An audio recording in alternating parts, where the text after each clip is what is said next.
ខំមានរឿងអ្វីនិយាយត្រង់អូនចាប់ផ្ដើមប្រែស្ងប់ស្ងាត់មិនដូចគ្រាកន្លងបងអាចស្មានដឹងថាអូនបំរុងចាចេញព្រោះយ៉ាងណា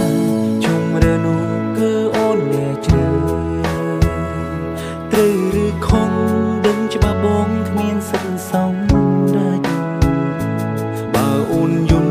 ពីអារម្មណ៍បងពេលនេះតែបន្តិច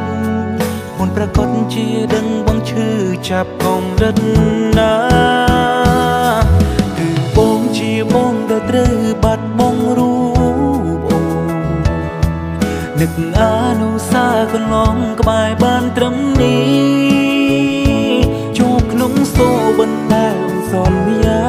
អ្នកណាកុំតបងពេលនេះភាពរីករាយអូនកំពុងមានគឺគ្មានរូបបងជាបងដែលត្រូវឈឺចាប់រៀង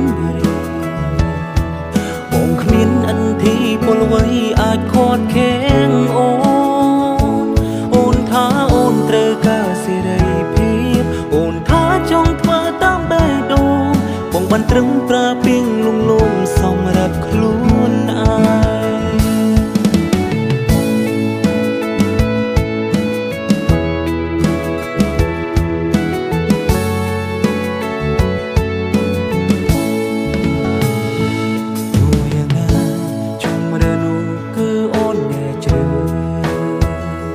ត្រូវឬខំដឹងច្បាស់បងគ្មានសិនសំដាច់បើអូនយំពីអារម្មណ៍បងពេលនេះតែបន្តិច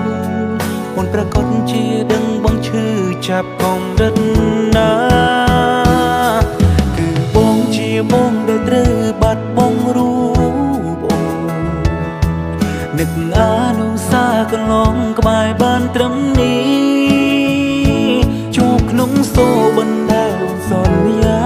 អ្នកណាកុំតបងពេលនេះភាពរីករាយអូនកំពុងមានគឺគ្មានរូប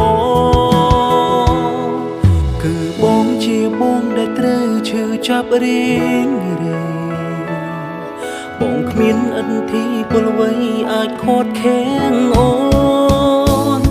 នថាអូនត្រូវការសេរីភាពអូនថាចង់ធ្វើតាមបេះដូងបងបានត្រឹមប្រើពីងលំលំសម្រាប់ខ្លួន